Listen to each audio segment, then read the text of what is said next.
കൊരട്ടിക്കര ഒറ്റപ്പിലാവ് റോഡിലെ തോടിന് സമീപം അറവ് മാലിന്യം തള്ളിയ സംഭവത്തിൽ പ്രതിഷേധവുമായി പ്രദേശവാസികൾ രംഗത്തെത്തിയോടെ പോലീസിന്റെ ഇടപെടൽ ഫലം കണ്ടു.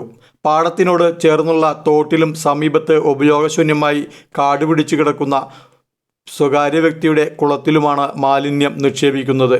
നിരവധി തവണ പഞ്ചായത്ത് അധികൃതരെ വിവരമറിയിച്ചിരുന്നെങ്കിലും യാതൊരു നടപടിയും ഉണ്ടായില്ലെന്ന് പ്രദേശവാസികൾ പറഞ്ഞു. തുടർന്നാണ് കുന്നംകുളം പോലീസിനെ വിവരമറിയിച്ചത്.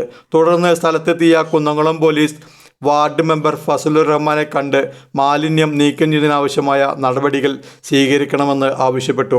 കൂടാതെ പഞ്ചായത്തിൻ്റെയും പ്രദേശവാസികളുടെയും സഹായ സഹകരണത്തോടെ പ്രദേശത്ത് നിരീക്ഷണ ക്യാമറ സ്ഥാപിക്കുന്നതിനാവശ്യമായ നടപടികൾ സ്വീകരിക്കണമെന്നും പറഞ്ഞു.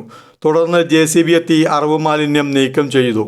പൊതുപ്രവർത്തകരായ PK മുഹമ്മദ്, വേലായുധൻ, റഹീം എന്നിവരും സ്ഥലത്തെത്തിയിരുന്നു.